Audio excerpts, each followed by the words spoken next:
같이 일어나서 임내 찬양 하나님께 올려드리면서 예배를 시작하도록 하겠습니다.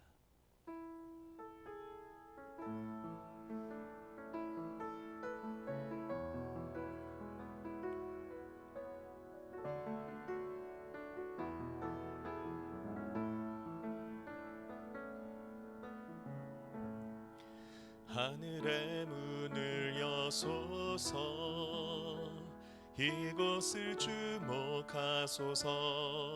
주를 향한 노래가 꺼지지 않으니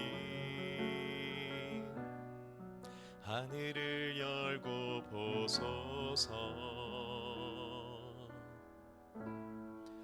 이곳에 임재하소서.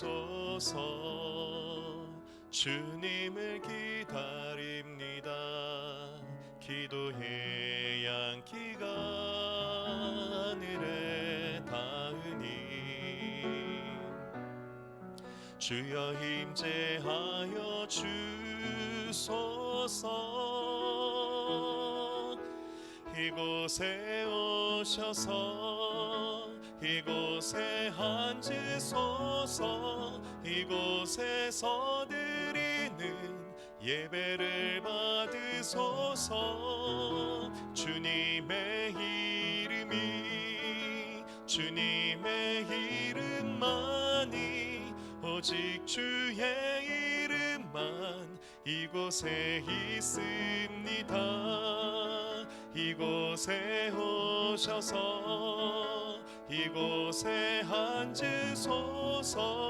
이곳에서 드리는 예배를 받으소서. 주님의 이름만이, 오직 주의 이름만 이곳에 있습니다.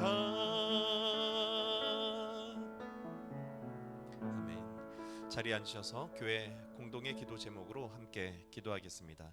1번부터 5번까지의 공동 기도를 우리 큰 소리로 기도의 마음을 담아서 읽은 후에 함께 기도하겠습니다. 지난날 교회가 바른 길로 가지 못한 오류를 용서하여 주시옵소서. 교회가 개혁법으로 돌아와 개혁 실천을 통해 하나님의 나라가 임하게 하여 주시옵소서. 세계 열강과 주변국들의 이해관계 속에서도 한 번도 비핵화와 평화가 이루어지게 하시고 북한 땅에도 하나님의 나라가 확장되게 하소서.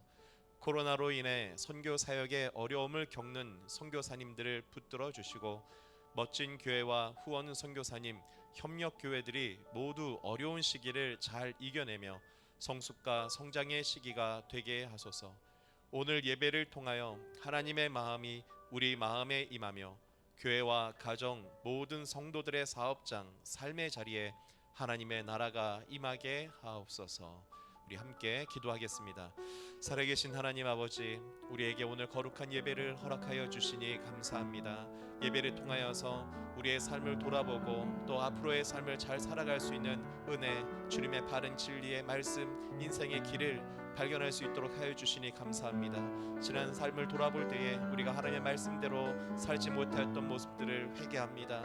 또한 교회가, 한국교회가 또 지난 교회의 역사들 속에 우리가 하나님의 말씀을 떠나서 계약법을 지키지 못하고 하나님 우리의 소견에 오른 대로 욕심을 따라서 오히려 세상의 본이 되지 못하는 삶을 많이 살았음을 고백합니다. 아버지여 긍휼히 여겨주시고 이제는 주의 말씀을 따라서 아버지 남은 삶을 주 안에서 바르게 살아갈 수 있기를 소망합니다. 주님 앞에 순종하며 기도하며 순종의 삶을 살아갈 때에 하나님이 인도하시고 도우시고 치유하시고 회복하시고 주님이 새롭게 하시는 하나님의 역사를 바라보게 하여 주시옵소서. 특별히 이 나라 민족을 긍휼히 여겨주셔서 세계 열강들의 아버지 이해관계 속에서 평화를 이루기가 어렵고 또 핵의 위협 속에 아버지 여러가지 위협 속에 살아가고 있습니다. 주님께서 이 땅을 지켜주셔서 유혈사태 전쟁이 일어나지 않게 하여 주옵소서. 코로나로 인해서 아픈 자들도 있고 죽어가는 사람도 있습니다. 세계 많은 안타까운 현장 속에서 주님의 긍휼과 치유가 있기를 원합니다. 또한 경제 사회적으로 어려워가는 시대에 우리 하나님의 백성들을 지켜주시고 돌봐주시고 긍휼히 여겨 주시옵소서.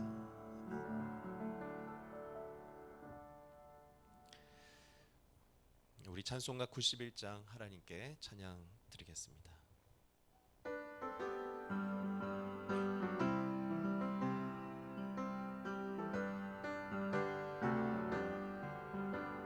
슬픈 마음 있는 사람 예수 이름 믿으면 영원토록 변함없는 기쁜 마음 얻으리.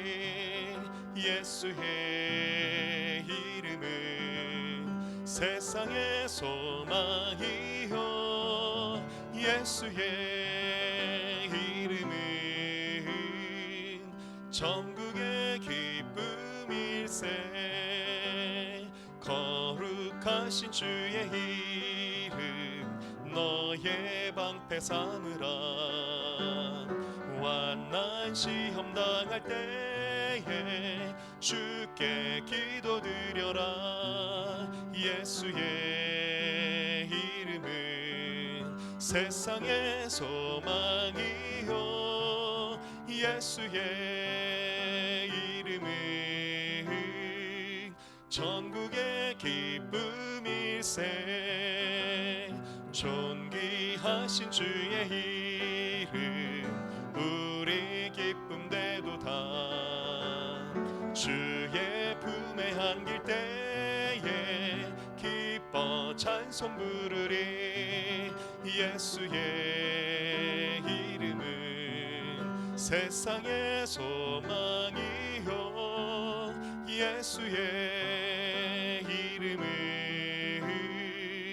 천국의 기쁨일세.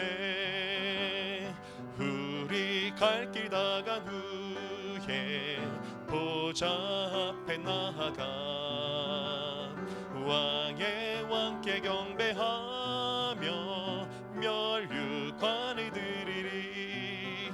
예수의 이름은 세상의 소망이요 예수의 이름은 천국의 기쁨일세. 이곳에 생명샘 이곳에 생명샘 솟아나 눈물 골짝 지나갈 때에 머잖아 열매 맺히고 웃음소리 넘쳐나리라. 구름도 바람도 넓은 바다도 찬양하라 찬양하라 예수를. 하늘을 울리며 노래해 나의 영혼아. 은혜의 주 은혜의 주 은혜의 주. 그날의 하늘이 그날의 하늘이 열리고 모든 이가 보게 되리라. 마침내 꽃들이 피고 영광의 주가 오시리라. 꽃들도 구름도 바람도 넓은 바다도 찬양하라 찬양하라 예수를. 하늘을 울리며 노래해 나의 영혼아. 은혜의 주 은혜의 주 은혜의 주. 아멘. 기도하겠습니다. 사랑과 은혜가 많으신 하나님 아버지, 우리가 주님의 오심을 소망하고 바라보고 기다립니다. 정말 이 세상의 마지막 끝날에 주님이 또한 오실 것입니다. 그러나 오늘도 오시길 원합니다. 주님이 우리 교회에, 주님께서 우리의 가정에, 오늘 예배하는 모든 성도들의 마음속에, 삶 속에 임재하여 주시고 다스려 주시옵소서. 주님이 늘 우리와 함께 계시나 우리가 주의 말씀에 순종치 않음으로 하나님의 나라가 임하지 못합니다. 하나님의 이제 나라가 임하는 것을 보게 하여 주시옵소서. 그래서 우리의 삶에 다시 꽃들이 피고 하나님의 나라가 드러나고 하나님의 영광 받으시는 아름다운 삶이 되기를 소망합니다. 지난 삶을 볼 때 그렇게 살지 못했던 모습들을 회개하고 또 지난 한 주간의 삶 속에 그런 부끄러운 모습, 하나님과의 관계에 걸끄러움이 있다면 오늘 회개하게 하여 주시고 주님의 말씀 앞에 다시 말씀대로 살기를 결단하게 하여 주셔서 하나님과의 관계가 회복되게 하여 주시옵소서. 성령으로 충만하게 채워 주셔서 우리의 삶과 우리의 힘으로는 하나님의 말씀대로 살아갈 힘이 없으나 성령의 인도하심과 충만함 가운데 되어지는 은혜가 있게 하여 주시고 인도하시고 도우시는 하나님의 역사하심을 경험하고 체험하게 하여 주시옵소서. 그러한 신앙의 고백을 담아서 우리의 중심을 담아 찬양을 합니다. 하나님께 우리의 예배를 올려드립니다. 또한 작은 예물이지만 하나님께 예물을 올려드립니다. 드리는 모든 손길 저들의 삶을 복되게 하여 주시고 축복하시고 지켜 주시옵소서. 은혜 내려 주옵소서. 저들의 물질이 쓰이는 곳에는 하나님의 나라가 확장되게 하시고 거룩하신 하나님이 영광 받으시는 역사들이 일어나게 하여 주옵소서. 이 모든 말씀 예수님의 이름으로 기도했습니다. 아멘.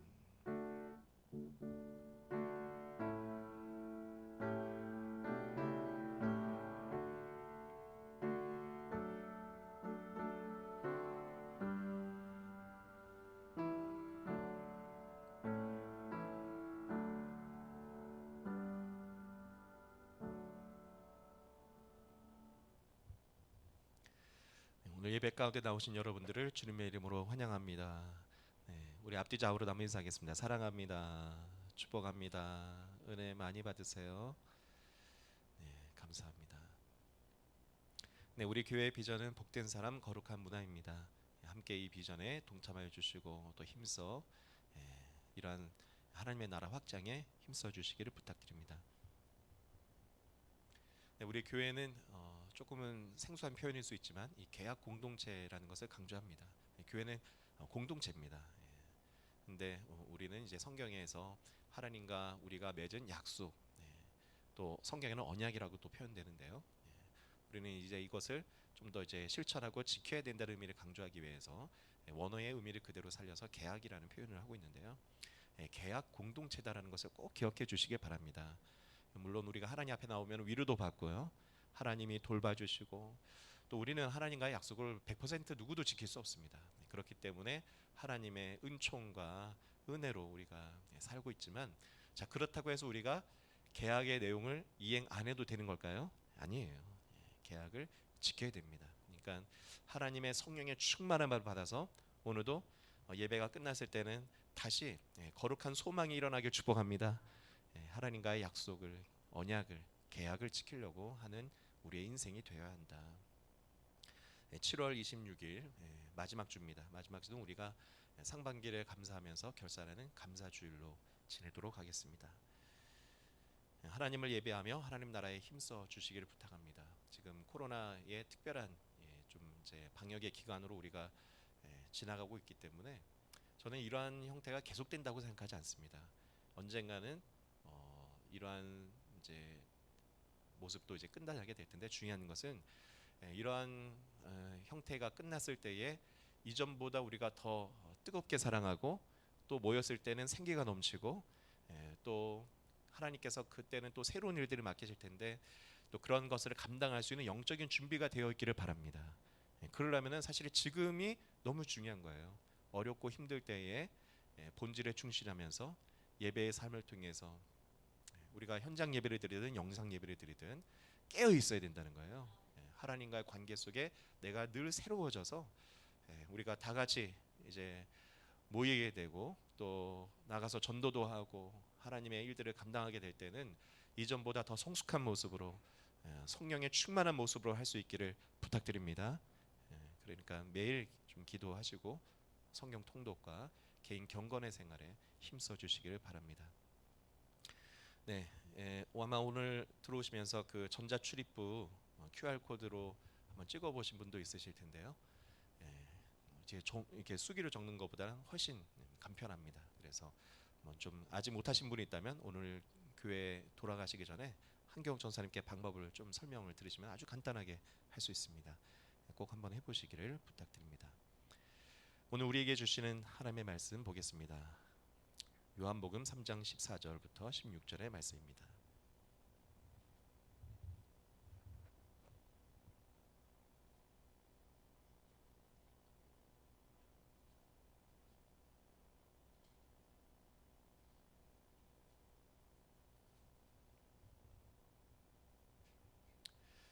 우리에게 주시는 하나님의 말씀은 요한복음 3장 14절부터 16절의 말씀입니다. 우리 한 목소리로 크게 합독하여 읽겠습니다. 모세가 광야에서 뱀을 든 것 같이 인자도 들려야 한다. 그것은 그를 믿는 사람마다 영생을 얻게 하려는 것이다. 하나님께서 세상을 이처럼 사랑하셔서 외아들을 주셨으니 이는 그를 믿는 사람마다 멸망하지 않고 영생을 얻게 하려는 것이다. 아멘. 네, 오늘은 요한복음 3장 14부터 16절의 말씀과 성경의 여러 구절들을 본문으로 계약사 관점의 구원의 길, 지난 시간에 이어서 두 번째 시간을 나누도록 하겠습니다. 오늘 이제 말씀을 시작하기 앞서서 제가 한 가지 저의 신체의 비밀을 고백하고 시작하려고 하는데, 제가 사실 코를 조금 심하게 곱니다. 그래서 감사하셔야 돼요. 저랑 같이 수련회 가서 만약에 이제 방을 쓰시게 되면은 굉장히 힘드실 수 있는데, 그런데 이제 사실은 이 코골이도 사실은 심각한 건데요. 이거보다 더 심각한 거가 있다고 해서 제가 사실은 그래도 조금 위안을 받기도 했습니다. 그것은 이를 가는 소리가요, 코 고는 소리보다 사실은 이게 더 듣기가 섬뜩하고 힘들 수 있다고 하더라고요. 이 일을 그리고 왜 갈까 제가 좀 어제 이제 찾아보니까 너무 피곤하거나 또는 스트레스가 쌓이거나 또는 어떤 습관적으로 잘 때에 이제 이를 가는 경우도 있다고 하더라고요. 그럼 이 치료를 해야 된다고 합니다. 그러면 이가 송곳니도 없어질 수도 있고 건강이 안 좋아지니까. 자, 근데 이제 저는 사실은 근데 더 문제는 뭐냐면은, 만약에 내가 인생을 살아가는데 우리가 자다가 무의식 중에 이를 가는 거는 어쩔 수 없다고 치지만, 막 내가 삶을 살아가다가 일을 가는 일이 있으면 될까 안 될까? 그래서는 안 되겠다는 생각이 드는 거예요. 여러분 한번 생각해 보세요. 일은 왜 갑니까? 막 화는 나는데 뭐라고 할 수는 없고, 그래서 입을 꼭 깨물었어요. 근데 가만히 못 있겠는 거야. 그래서 뽀덕뽀덕 갈게 되는 거 아닙니까? 아주 너 때문에 내가 속이 터져서 못 살겠다거나 화가 나는데 지금 이제 폭발하기 직전에 으르렁 걸 때 일을 가는 거잖아요. 자, 성경에서는 언제 일을 가렸나 한번 찾아보면요, 마태복음과 누가복음의 신약 성경에는 나옵니다. 물론 구약에도 있지만 마태복음 좀 몇 구절만 한번 보도록 하겠습니다.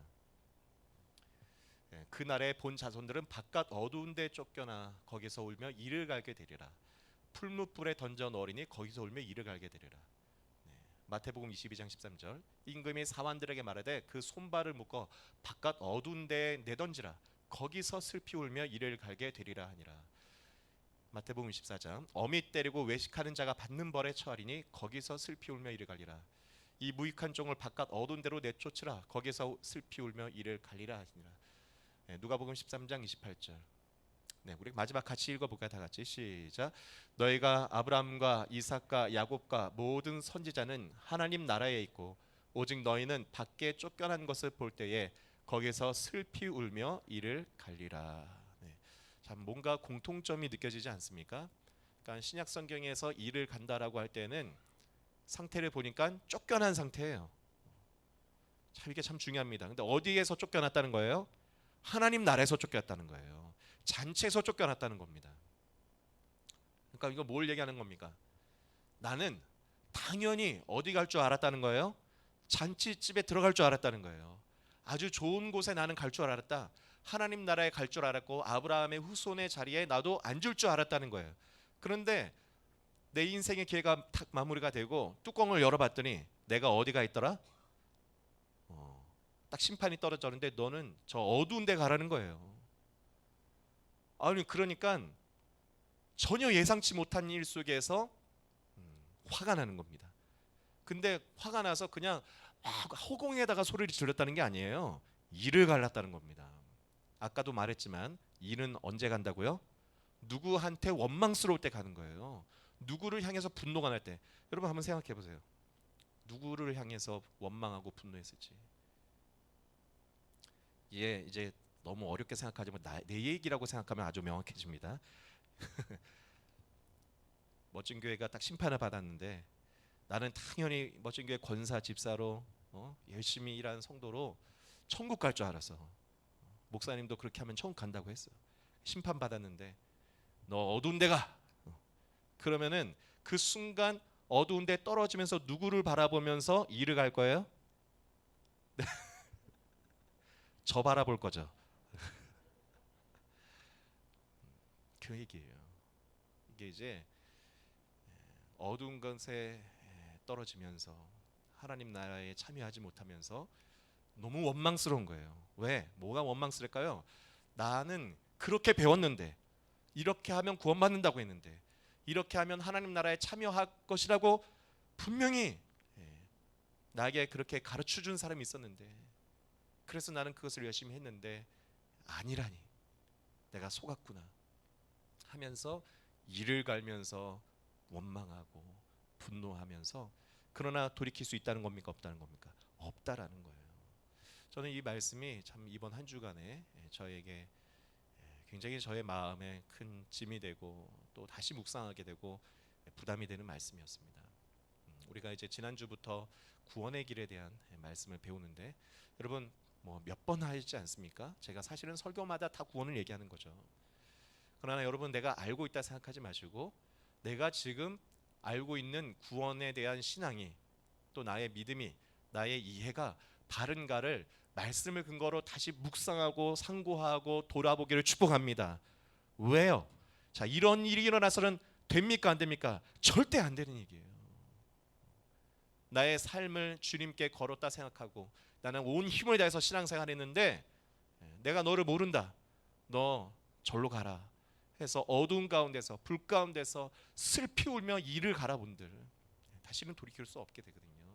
기회는 지금 있다는 걸 기억하시고 축복합니다. 근데 저는 제가 하나님께 받은 말씀, 또 하나님과의 관계 속에서 저도 오랜 시간 신앙생활했지만 여기에 구원의 길이 있다고 정말 믿는 거예요. 그리고 그것이 말씀에 근거한 내용이라고 믿는데, 여러분 오늘 이 말씀을 잘 귀 기울이시고 우리 모두가 다 하나님의 나라에 참여하기를 축복합니다. 그래서 일을 갈 것이 아니라 우리가 함께 다 찬양하고 기뻐하고, 우리가 이 땅에 있을 때는 정말 그런 많은 사람들을 더욱 그런 천국의 잔치에 함께 참여하기 위해서 함께 애쓰고 그러한 삶을 살 수 있기를 부탁합니다. 자, 오늘은 이제 두 번째 시작이 되는데요. 지난주에 나눴던 내용은 계약사 관점의 구원의 길입니다. 자, 그래서 간단하게 앞부분은 요약을 하고 오늘 할 부분으로 넘어가도록 하겠습니다. 자, 여러분 사람은 어떤 존재라는 것입니까? 사람과 하나님과의 관계는 인격적인 관계라는 거예요. 세상 어떤 피조물들도 하나님께서는 다 하나님 그 존재의 법을 주셨는데, 그런데 인간은 특별하게 주었다는 거죠. 인격을 주시고 하나님의 형상을 주어서 하나님과 인격적인 관계 속에 순종하고 사랑하고 서로 관계를 맺으며 살 수 있는 존재로 만들었다는 겁니다. 자, 그런데 선악과 이야기가 우리에게 주는 메시지는 뭐란 겁니까? 인간이 그와 같은 관계를 벗어나서 또 하나님께서 사람에게 주신 그러한 계약의 법을 벗어나서 살려고 했다는 것입니다. 그러니까 하늘의 새들은 새들이 살아가는 법이 있고 꽃들은 꽃들이 살아가는 원리와 법이 있지 않습니까? 사람은 하나님과의 관계 속에서 하나님이 주신 존재의 법을 따라서 살아갈 때에 가장 행복하게 살 수 있는데, 자, 그러한 법을 인간이 깨트려 버렸다는 거죠. 자, 그렇다면은 그러한 결과를 맞이하게 되는 겁니다. 우리가 내 인생은 왜 이렇게 고통과 아픔만 많은가 한번 잘 돌아보면은 우리가 하나님이 만들어 놓으신 원리와 법과 또 세상의 이치를 따라서 우리가 살지 못하면요 반드시 그 결과를 내가 맞이하게 되는 겁니다. 그래서 창세기 3장에는 그와 같은 인간이 겪게 되는 고통, 아픔들, 그리고 마침내 사망에 이르게 된 이유를 얘기하고 있다고 했어요. 그래서 여러분 생각을 해보십시오. 하나님이 우리의 아버지시고 아버지는 사랑이 많은 분이잖아요. 예. 그러니까 자녀들을 때로는 혼내기도 하고 훈육하기도 하지만 왜 혼내고 가르치는 겁니까? 잘 살려고 하는 건데. 근데 나의 삶을 바라볼 때에 그런 사랑의 아버지가 나를 만드셨음에도 불구하고 좀 아픔이 있고 행복하지 못하고 그렇다면은 예, 어떻게 우리가 이 문제를 해결하고 바르게 살 수 있는가? 그것은 하나님 아버지께서 만들어 놓은 삶의 원리와 방법대로 내가 살아가면 된다는 거예요. 자, 그래서 이와 같은 인생의 문제들과 어려움들 해결할 수 있는 방법은 어디에 있다는 겁니까? 그것은 구원의 길에 있다는 거죠. 이런 근본적인 문제에서 어떻게 근본적으로 벗어날 수 있는가? 하나님과의 관계, 계약을 잃어버렸기 때문에 다시 계약을 회복하고 내가 지키지 않았기 때문에 내가 지켜야 할 것을 지키며 살아가면 이게 되는 거예요. 자, 근데 이제 문제는 이겁니다. 문제는 뭘까요? 하나님의 만들어 오신 그러한 모든 존재들의 살아가는 존재 양식과 법, 그것을 우리 교회에서 이제 자꾸 계약법이라고 제가 얘기하고 있는데, 자, 문제는 이러한 계약법들을 모든 사람들이 다 지킬 수 있는 기회가 주어져야 된다는 거예요. 다 지킬 수 있게 만들어야 된다는 겁니다. 그럼 어떻게 사람들이 하나님이 만들어 놓으신 원리와 방법을 발견하고 이러한 하나님의 법을 지키게 할 수 있을까를 하나님은 생각하시고 그 방법대로 이 땅에서 일을 하셔야 되는 거 아니겠습니까? 자, 그러면 이 일을 하려면요, 생각을 해보세요. 사람은 인격적인 존재잖아요. 여러분도 인격적인 존재잖아요. 저는 여러분들이 정말 하나님의 말씀대로 순종하면서 잘 살아갈 수 있길 원해요. 그러니까 제가 카리스마적인 목사가 돼가지고 무섭게 해가지고 여러분들을 꼼짝 못하게 해가지고 다 몇 시에는 교회 나와서 기도하고 몇 시에 돌아가고 여러분들이 할 것을 막 조항으로 여러 가지 한 100가지를 만들어가지고 삶을 아주 통제해가지고 여러분들을 거룩하게 살게 하면 여러분 좋겠습니까? 그거는 가능하지도 않고 그렇게 해서도 거룩하게 되어지진 않아요. 그러니까 하나님이 사람들이 계약법대로 살기 위해서 마치 내가 하나님이니까 너희들 다 이렇게 살아 하면서 무섭게 어떤 기계적으로 만들어 놓지 않았다는 거예요. 성경의 원리는 인격이신 인간들을 존중하면서 그들이 바라보고 스스로 깨닫고 돌이켜서 내가 저렇게 살아야겠구나 하는 방법을 만들었습니다. 그게 뭐냐? 하나의 모델을 만들고 그 모델을 세상에 보여주어서 너희들도 이렇게 살 때에 행복하다라는 것을 보여주는 것이 하나님의 방법이에요. 그러니까 성경의 선교와 전도의 방법은 보여주는 선교와 전도입니다. 자, 그래서 그렇게 보여주고자 하는 첫 번째 모델이 누굴까요? 네, 여러분 이제 나눠드릴 유인물에 나오는데 그 사람이 아브라함이라는 거예요. 아브라함. 두 번째 나오죠. 계약법으로 돌아가야 되는데 하나님이 이것을 강제로 할 수는 없고 한 사람을 택해서 그의 삶을 모델로 사람들에 보여주고 이렇게 살면은 너희가 행복하고 그 사람은 행복할 뿐만 아니라 이 아브라함처럼 살면은 아브라함 주변 사람들이 다 행복해졌거든요. 나중엔 온 세상이 행복해질 수 있는 모두가 구원받을 수 있는 구원의 길이 여기에 있다라고 보여주는데 자, 그 사람이 바로 아브라함. 그러니까 아브라함을 믿음의 조상, 복의 근원이라고 하는 겁니다. 자, 그래서 하나님께서는 아브라함을 부르셨어요. 2-1번에 괄호에 보면은 하나님이 그럼 왜 아브라함을 불렀을까를 우리가 한번 생각해 볼 수 있겠죠. 그럼 다시 한번 상식적으로 생각해 보세요. 하나님은 모델의 사람이 필요한데 그럼 어떤 사람이 모델하기 제일 좋을까요? 하나하나 다 가르쳐서 하기는 어려운 거예요. 그런데 이미 그 마음속에 하나님이 찾아보니까 내가 하나님이 생각하고 있던 생각과 하나님의 마음과 같은 마음을 갖고 있던 사람이 있었던 거예요. 자, 그게 누구라고요? 아브라함인 겁니다. 아브라함은 놀랍게도 우상을 만들어 파는 일을 하고 있었지만 그러니까 더 하나님을 찾았어요. 진짜 신을 찾았던 거죠. 진짜 신이 있다면은 이렇게 여러 가지 우상들이 아니라 유일하신 한 분이어야 된다. 왜냐? 세상이 하나고 내가 하나니까. 그런데 그분은 우리의 아버지이시고 창조주셔야 되고 그리고 그분은 이런 우상들과 같이 우상들 믿고 찾는 이유가 뭡니까? 다 나한테 복 달라는 거거든요. 근데 우리의 유일하신 하나님은 그 한 사람만 복을 주시는 신이어서는 안 되고 그 한 사람을 통해서든 모두에게 복이 가게 해주는 하나님이셔야 된다라는 생각을 놀랍게도 아브라함은 갖고 있었다는 겁니다. 자신에게 아들이 없는데도 다른 사람들은 그 아들 하나 더 만들기 위해서 여러 가지 방법을 찾고 있을 때 아브라함은 그것보다 어떻게 모두가 함께 잘 살까를 생각하던 사람이었다는 거고. 자, 하나님은 그래서 아브라함에게 찾아오셔서 내가 지시할 땅으로 가라 하시고 오늘 유인물에 나와 있는 것처럼 무엇을 약속하십니까? 복을 약속하시는 겁니다. 창세기 18장 18절부터 19절의 말씀인데요. 같이 한번 읽어보겠습니다. 시작. 아브라함은 반드시 크고 강한 나라를 이룰 것이며 땅 위에 있는 나라마다 그로 말미암아 복을 받게 될 것이다. 내가 아브라함을 선택한 것은 그가 자식들과 자손을 잘 가르쳐서 나에게 순종하게 하고 옳고 바른 일을 하도록 가르치라는 뜻에서 한 것이다. 그의 자손이 아브라함에게 배운 대로 하면 나는 아브라함에게 약속한 대로 다 이루어 주겠다. 아멘. 자, 그러니까 우리가 성경을 자꾸 오해하거나 또 결정론으로 볼 것이 아니에요. 하나님이 아브라함과 그 후손들에게 축복을 약속했다는 것은, 또 내가 너에게 큰 복을 주겠다는 것은 사실은 해석하면 이렇게 하는 겁니다. 여러분, 복을 받기를 원한다면 복을 주는 사람이 되기를 결심하시길 바랍니다.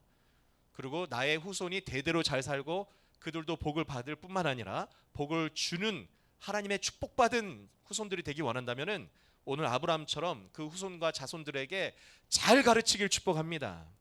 뭘 가르쳐야 될까요? 하나님의 이치와 원리, 세상의 통치 방법, 대대에 잘 살 수 있는 하나님이 만들어 놓으신 잘 살 수밖에 없는 원리, 그게 성경의 말씀입니다. 계약법입니다. 그거를 아브라함이 후손들에게 가르쳤고 그 후손들은 그대로 살겠다고 약속을 했기 때문에 성경에서는 그들을 거룩한 민족이다, 택한 족속이다, 제사장 나라다라고 한 것이고, 그럴 수밖에 없는 거예요. 하나님이 그 민족을 통해서 세상에 구원의 모델을 보여줄 수밖에 없던 것입니다.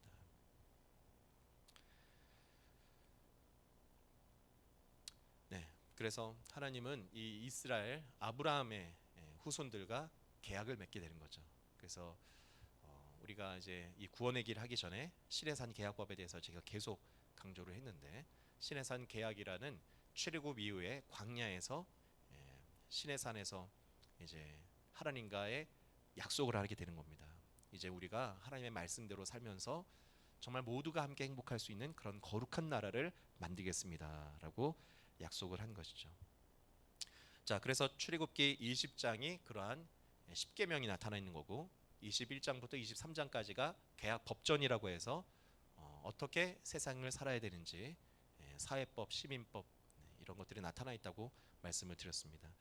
그러한 하나님과의 계약의 내용이 끝난 다음에 24장에는 이것을 지키겠다는 언약, 계약 체결식이 진행이 돼요. 계약 체결식.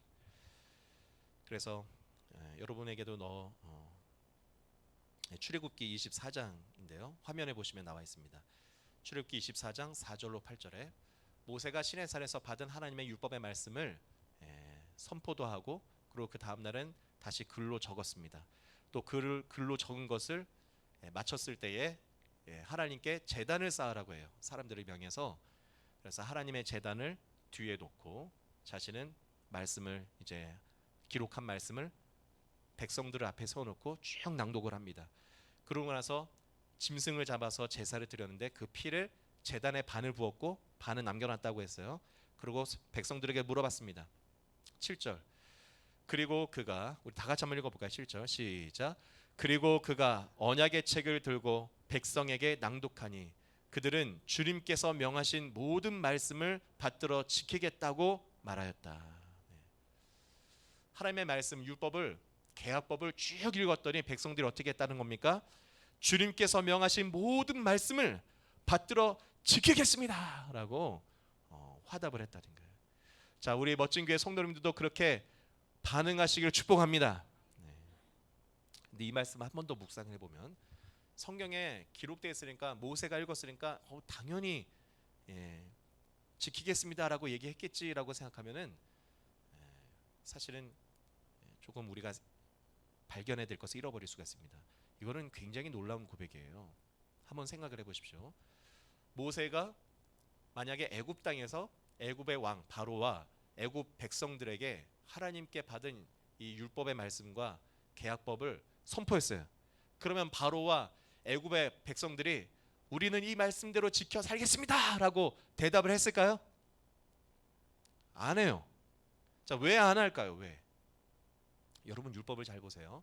도둑질하지 말아야 돼요. 살인하지 말라고 했습니다. 그러면 여러분 전쟁을 할 수 있을까요? 없을까요? 없어요. 방어하는 전쟁은 모르지만 약탈하는 전쟁은 못하는 겁니다. 여러분 근데 이것은 고대의 우리가 문화와 사회에서 보면은 굉장히 중요한 문제예요. 고대 시대에는 열심히 농사해서 살아가기도 합니다. 그리고 내가 일을 해가지고 먹을 것을 창고에 쌓아놔요. 그리고 이제 추수기가 끝나서 농한기가 오면 할 게 없어져요.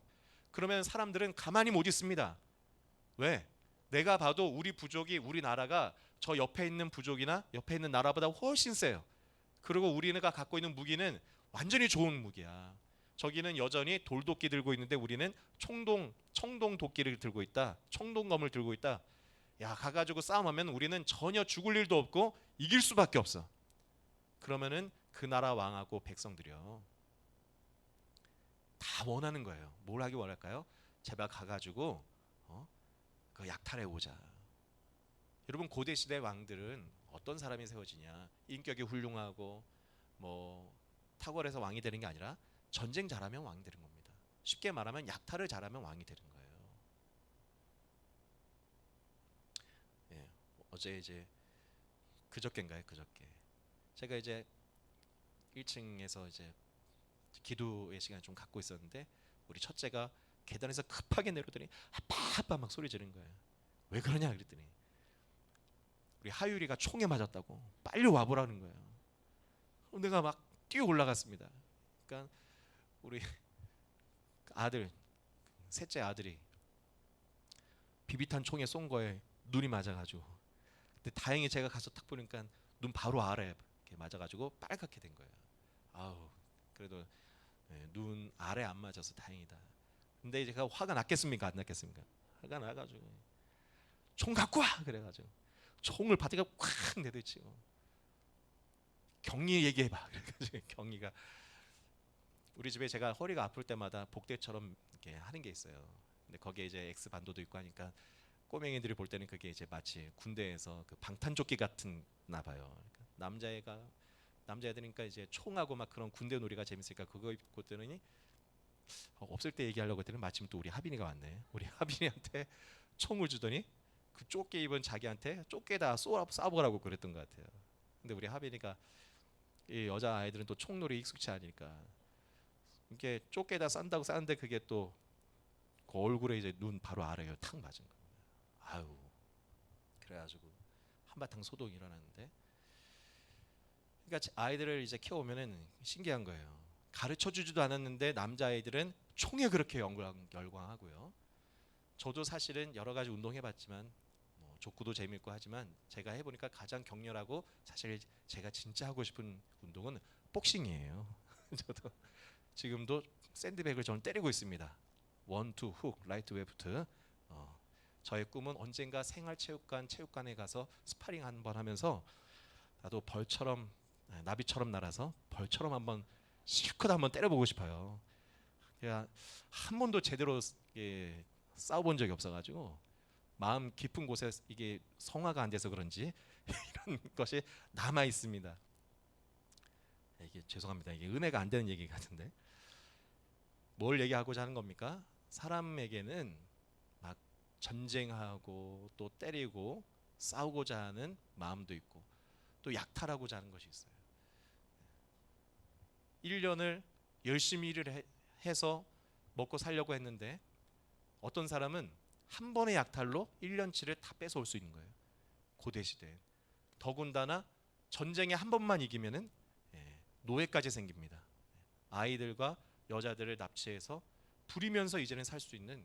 그러니까 전쟁이라는 것은 어떻게 보면은 성공의 기회이기도 하고 애굽 나라 같은 나라는 절대 이런 여러분 10계명부터 출애굽기 23장까지의 내용을 읽어보세요. 막 종을 인간처럼 대우하라는 얘기예요. 사회에 약자들이 없도록 모두가 다 골고루 나눠 먹고 살라는 얘기입니다. 여러분 그것을 강한 자들, 가진 자들 그렇게 살겠습니까? 안 산다고요. 안 산다.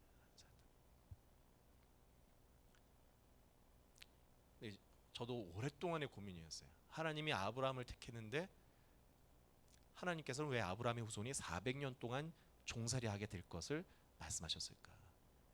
근데 말씀을 이렇게 이해하니까 이해가 되더라고요.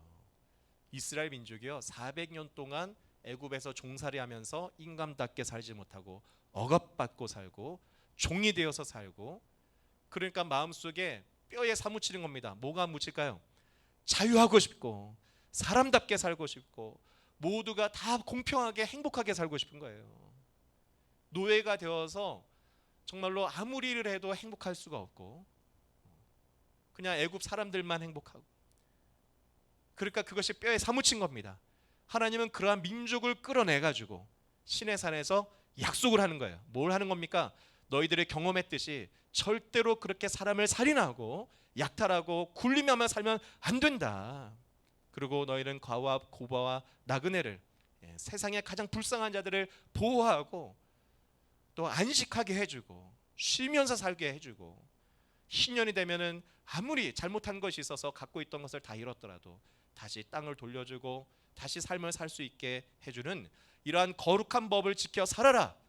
그랬을 때에 이 민족 전체가 아멘, 하나님의 말씀대로 살아서 우리 모두가 함께 행복하게 사는 거룩한 나라를 만들겠습니다라고 대답을 할 수 있었던 겁니다. 여러분, 저는 이러한 신앙 고백이 저와 여러분에게 있기를 축복합니다.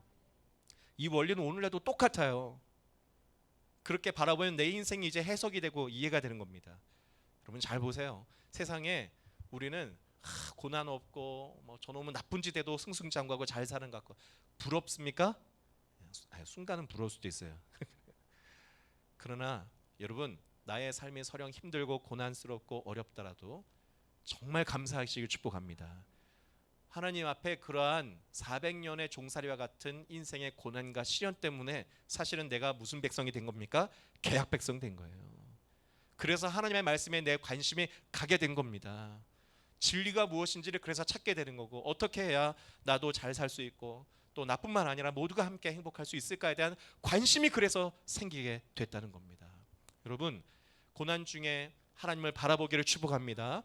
지금의 현실의 삶, 또 코로나의 어려움, 여러분 나의 인생의 개인적인 문제, 그것을 원망만 할 것이 아니라 그렇기 때문에 내가 하나님의 말씀을 바라보게 되었고, 그래서 기도하게 되었고, 그래서 내가 하나님의 계약 백성이 되어서 구원받는 하나님의 사람이 될 수 있었구나.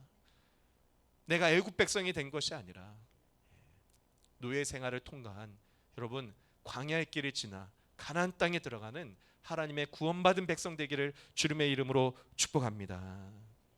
그러니까 성경의 얘기는, 구원은 사실 이것을 빼놓고 얘기할 수가 없는 겁니다. 그래서 그러한 민족에게, 그러한 사람들에게 계약법이 주어지는 거고, 이제 그것을 지킬 것을 광야에서 훈련한 후에 이스라엘 민족은 가나안 땅에 들어갔다는 거예요. 자, 가나안 땅에서 이제는 하나님의 축복이 쏟아집니다. 나라는 점점 강해집니다. 이제는 안정된 집에서 살게 되고 농사에서 수확을 얻게 되고, 여러분 근데 이때가 참 중요한 거예요. 하나님이 하나님의 말씀대로 살 것을, 내가 고난과 연단을 통과해서 이제 축복이 쏟아질 때에 계속해서 말씀대로 살아가길 축복합니다. 근데 이스라엘 민족의 역사는 안타깝게도 그렇지 못했다는 얘기예요. 하나님은 긍휼에 풍성하셔서 계속해서 기회를 주고 기회를 주었지만 이스라엘 민족은 결국에 이 계약법을 실천하지 않습니다. 노예로 풀어주지를 않고 또 안식을 허락하지를 않고 희년의 법을 지키지를 않아요. 땅을 돌려주지 않습니다. 반대가 되죠. 왕과 귀족들, 힘 있는 자들은 점점 더 일반 백성들을 소작농으로 만들어버리고 땅을 뺏어버리고 나라가 양극화가 되어버리고, 그러면 하나님께서 심판의 도구로 주변 나라를 불러서 전쟁이 일어나게 하면서 그 결과를 맞이하게 하는 그러한 결과를 맞이했다는 거예요. 자, 그럼에도 불구하고 지금 우리가 이제 이사야서 큐티를 하고 있지만 예언자들의 외침이 끊임없이 있었음에도 불구하고 결국은 구약의 역사는 포로가 되어 나라가 망하는 역사. 자, 포로기 때 다시 회개하고 돌아왔지만 다시 율법주의와 잘못된 신앙에 빠져서 구원의 길을 잃어버리는 이야기로 결론 맺게 됩니다. 그래서 이제 예수님 시대로 오게 되는 거죠. 예수님 시대에는 어떤 신앙의 형태가 됩니까? 시내산 계약법이 남아있긴 했어요. 근데 뭘로 남았냐? 시내산 계약법의 정신은 없어져 버리고, 정신은 없고 문자와 형식만 남아버린 거예요. 그러니까 성전에 제사는 해요. 동물은 맨날 죽입니다. 제사는 빼놓지 않고 하고 있어요. 그런데 율법의 정신인 의와 인과 신은 버리고, 가난하고 어려운 자들을 향한 사랑의 마음은 버리고, 아픈 자들, 가난한 자들 보면 너희들 죄져서 그렇게 됐다라고만 정죄하는 그런 세상이 되어버렸다라는 겁니다.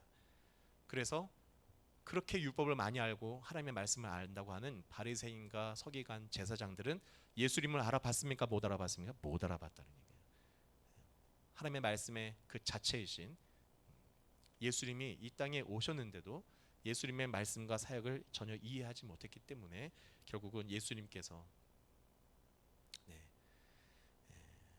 십자가에 죽으셔야 했던 겁니다. 자, 이제 중요합니다.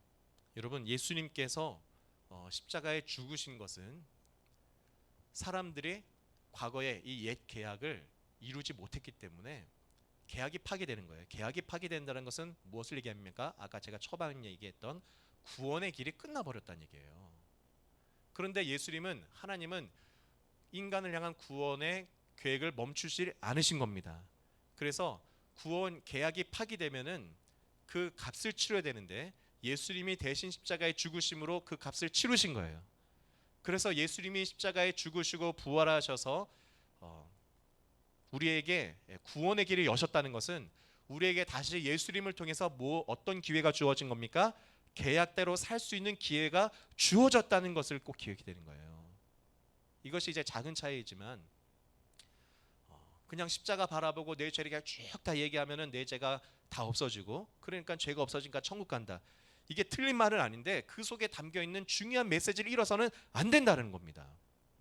예수님의 십자가를 바라본다는 것이 무슨 의미냐?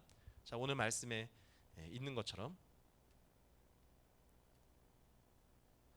자, 요한복음 우리가 3장 14절 16절까지의 말씀을 봤습니다. 14절에 보면 모세가 광야에서 뱀을 든 것 같이 인자도 들려야 한다라는 얘기를 하셨어요. 그러면서 내가 온 이유는 영생을 얻게 하려고 왔다라고 말씀하신 거예요. 자, 모세가 광야에서 뱀을 왜 들었는지 우리가 알 필요 있는데 그것은 민수기 21장 4절로 9절에 나타나 있습니다. 자, 내용은 이렇습니다. 이제 가나안 땅에 들어가야 되는 거죠, 이스라엘 민족이. 그런데 마지막 관문이에요. 이제 북쪽으로 직진으로 올라가면은 가나안 땅에 아주 쉽게 들어갈 수 있는데 그곳에 있는 민족 족속들이 땅을 안 열어주는 거예요. 그러니까 여러분, 다른 나라 같았으면은 어떻게 하면 되는 겁니까? 침략 전쟁해가지고 다 죽여버리고 올라가면 되는 거지만 하나님의 계약법을 지켜야 되는 이스라엘 민족은 그렇게 불의한 방법을 써서는 안 된다는 거예요. 그래서 돌아가라고 했어요. 돌아가라고. 근데 여러분, 광야의 길을 돌아간다는 거, 물도 충분치 않고 태양볕 가운데 힘듭니다. 그러니까 또 백성들이 모세를 죽이려고 하고 원망하기 시작한 거예요. 자, 여러분, 원망하지 마시기 바랍니다. 그러면서 막 얘기하는 거예요. 뭐라? 아유, 그냥 저놈들 다 죽여버리고 올라가자고. 그럼 됩니까? 안 됩니까? 지금 가나안 땅에 들어가는 이유가 그런 원리와 법대로 살지 말라고, 애굽 민족들은 세상 사람들처럼 살지 말라고 가나안 땅에 하나님이 거룩한 땅을 주려고 하는 건데, 그럼 그 사람들은 구원 못 받는다는 얘기예요. 그래서 불뱀이 쏟아집니다. 불뱀이. 그렇게 원망했던 사람들이 다 불뱀에 막 물려서 죽어가는 거예요. 모세가 보고 너무 안타까운 거예요. 모세가 하니까 기도했습니다. 하나님 살려주세요. 살려주세요. 하나님이, 여러분, 하나님은요 너무 우리를 사랑하세요. 국률력입니다. 죄를 우리가 짓고 그 심판의 결과, 죄의 결과를 우리가 맞이하는 거지. 하나님은 살리기 원하시는 분이에요. 그러니 하나님이 구원의 길을 알려주셨어요. 뭡니까? 구리로 뱀을 만들어라. 그래서 그것을 장대에다가 높이 달아라 그러는 거예요. 그리고 그거 바라보면 살 것이다 라고 얘기해요. 그랬더니 성경에 민수기에 뭐라고 나오는 겁니까? 우리 9절 볼까요? 여기 화면에. 그리하여 모세는 구리로 뱀을 만들어서 그것을 기둥 위에 달아 놓았다. 뱀이 사람을 물었을 때에 물린 사람은 구리로 만든 그 뱀을 쳐다보면 살아났다라고 된 거예요. 자, 이게 무슨 말인지 우리가 잘 이해되는 거예요. 지금도 성지순례 가면은 그 모압 산에 평지에 큰 구리 십자가에 뱀이 있는 그 형상물이 있습니다. 아픈 사람 거기 가가지고 그거 쳐다보면 지금도 나을까요? 그 얘기 아니에요. 여러분, 구리 뱀에 무슨 신비한 능력이 있어서 딱 뱀에 물려서 죽어갈 때 쳐다보고 아 살았다 이런 얘기가 아닙니다. 무슨 얘기일까요? 여러분, 지금 내가 뱀에 물려 죽고 있잖아요.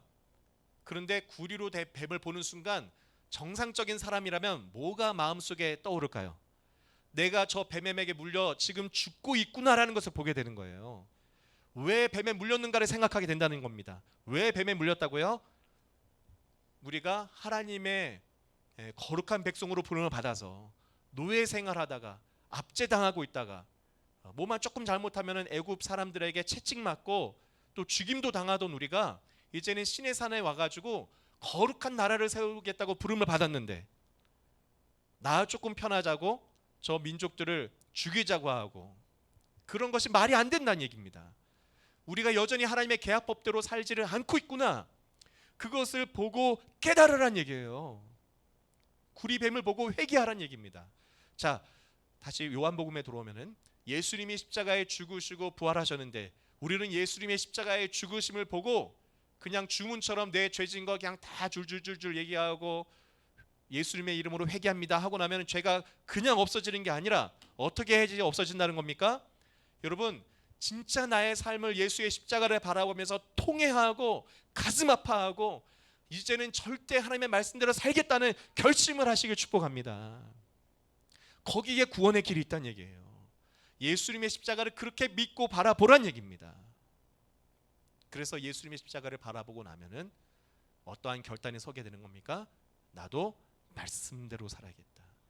더 정확하게 나도 신의 산에서 주어졌던 거룩한 백성이 살아야 되는 계약 법대로 살아야 되고 예수님은 그 계약 법을 산상수훈에서 예수님께서 다시 해석을 해주신 거예요. 예수님의 이후의 설교와 사역들은 율법의 재해석입니다. 예수님께서 해석하시고 적용해 주시는 대로 나도 이제는 그렇게 실천하며 살겠다고 결단하고 그렇게 살아가려고 하나님의 성령의 인도하심을 구하고 기도하는 게 하나님의 도우심이란 얘기입니다.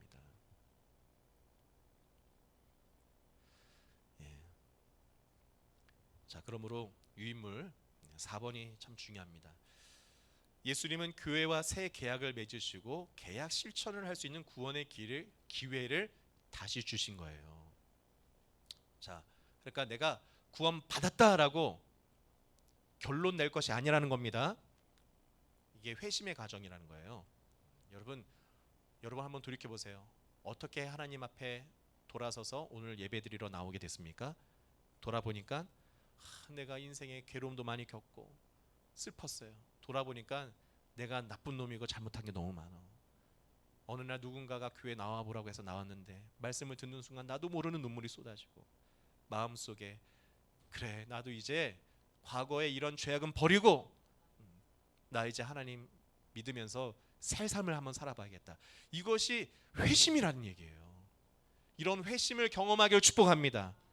회심을 경험하려면 자신의 죄인된 죽을 모습을 봐야 돼요. 그리고 예수를 마음에 그래서 영접을 했어요. 그리고 이제 내가 하나님의 말씀대로 한번 새롭게 살아보겠습니다 하는 것을 회심이라고 하는데 이것이 구원의 끝이 아니란 얘기입니다. 이거 시작되면 이제 비로소 뭐가 된다? 하나님의 나라에 참여하는 계약 공동체의 멤버가 되어서 이제 구원을 시작하게 된다는 얘기예요. 그 사람이 비로소 뭘 할 수 있다? 계약법을 실천하는 기회가 주어지는 겁니다. 그러니까 그런 회심을 한 이후에는 어떻게 되는 겁니까? 교회 나와서 이제는 말씀을 배워야 되는 거예요. 자, 똑같습니다. 예전에 율법책이 원론이었기 때문에 문자 그대로는 지키기는 어려운 거예요. 그래서 계속 해석을 하고 삶 속에 적용하는 노력을 해야 되는 겁니다. 근데 성경의 말씀은 어렵기 때문에 예수님이 그것을 해석해 주신 거고 예수님의 말씀도 이제는 2000년이 지났어요. 그럼 우리의 환경과 상황에 또다시 적용과 재해석이 필요합니다. 그것을 어떻게 한다? 교회에서 목사님이 설교를 통해서 하는 거고 여러분 예배 드리면서 그걸 배워가고 적용하기를 축복합니다. 그것을 들으면서 구원의 삶을 만들어가는 거예요. 회심한 이후에 하나님의 말씀대로 내가 살아가는 삶이 하나님 나라 확장이 되는 거고 성경은 그러한 하나님 나라의 일들에 참여하는 사람이 구원받는 사람이라고 얘기를 하는 것입니다. 그럼 이런 의문이 들 수 있어요. 목사님, 어떻게 하나님 나라에 제가 참여하고 그런 말씀들을 제가 다 지킵니까? 못해요. 자, 그렇기 때문에 하나님께서 신약시대에 성령을 만민에게 부어주신 거예요. 성령의 오늘도 충만함 받으시길 축복합니다. 예배당에서 함께 찬양할 때, 말씀에 아멘 화답할 때에, 또 기도할 때에 하나님의 성령이 우리 안에 충만하게 부어지는 거예요. 그래서 나의 삶에 성령으로 인도받고 살아가고 찬양하며 살아가면 놀랍게도 하나님은 내가 말씀을 지키게 해주세요. 그러나 그것도 사실은 작은 부분이죠. 놀랍게도 나는 작은 부분을 지키려고 순종하고 노력만 했는데 하나님은 30배, 60배, 100배의 결실을 주시고, 또 내가 할 수 없는 부분은 할 수 있도록 기적을 일으켜서라도 도우신다. 그게 신약 성경의 메시지인 겁니다. 여러분, 그러한 거룩한 교회가 되든 그러한 거룩한 삶이 되는 저와 여러분 모두가 되기를 주님의 이름으로 축복합니다. 우리 찬양하겠습니다. 우리 조명현 권사님 가서 승용차를 좀 리모컨으로 꺼주시겠습니까? 삐삐 소리가 나가지고.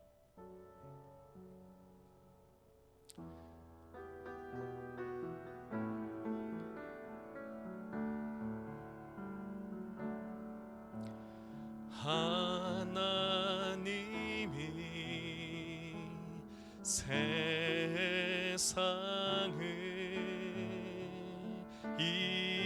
이처럼 사랑하사 하나님이 세상을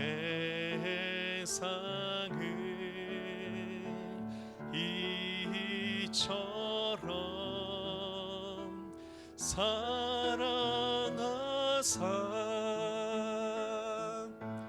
독생자를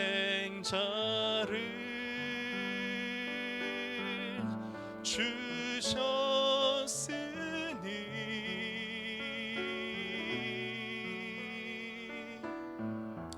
이는 저를 믿는 자마다 멸망치 않고 영생을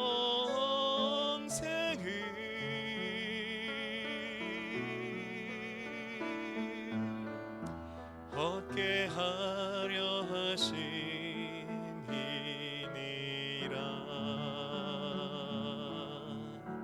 아멘. 우리 한번 눈을 감고 기도하도록 하겠습니다. 하나님이 세상을 이처럼 사랑해서 아들을 보내주셨습니다. 예수님은 지난날 우리가 하나님의 말씀대로 실천하며 살지 못한 삶을 다 대속해서 십자가에 죽으시고 부활하셨어요. 지금도 살아계셔서 이제 새로운 기회를 우리에게 주신 겁니다. 말씀대로 살려고 하는 자는 지금도 도와주시고 하나님이 축복해 주십니다. 이 시간 기도할 때 하나님, 제가 예수님의 십자가를 바라볼 때마다 또 예배할 때마다 하나님의 인간을 만드신 원래 그런 모습, 사람답게 살아야 되는데 참 그렇게 살지 못한 것을 진심으로 회개하게 하여 주시옵소서. 그리고 정말 주님을 바라보고 진심으로 회개하며 이제 하나님의 말씀대로 살겠다고 결단할 때마다 성령이여 나를 붙잡아 주시옵소서, 인도하여 주시옵소서. 정말로 변화되어서 새로운 구원의 삶을 살게 하시고 계약 공동체의 멤버가 되어서 하나님의 나라를 확장하는 삶을 살게 하여 주시옵소서. 우리 다 같이 주님 앞에 기도하겠습니다. 살아계신 하나님 아버지, 우리 멋진 교회 성도들 구원받은 자들이 되게 하여 주옵소서. 아버지, 마지막 날에 정말 심판대 앞에 섰을 때에 울면서 일을 가는 일이 없게 하여 주시옵소서. 아버지, 우리가 하나님의 말씀을 바로 배우고 나의 삶을 말씀으로 이해하고 해석하고 아버지, 내가 무엇을 해야 될지를 분명히 알고 바로 살아갈 수 있게 도와주시옵소서. 주여, 우리를 구원하여 주시옵소서. 아버지, 우리로 하여금 구원의 삶을 살 수 있도록 도와주시옵소서. 하나님의 계약의 법을 아버지 실천하는 교회가 되게 하시고 그러한 공동체가 되게 하시고 하나님의 계약법의 정신을 지켜 살아가며 가족을 사랑하고 아버지 섬기며 살아가는 우리 모두가 되게 축복하여 주시옵소서. 은혜 내려 주옵소서. 축복하여 주시옵소서. 구원하여 주시옵소서.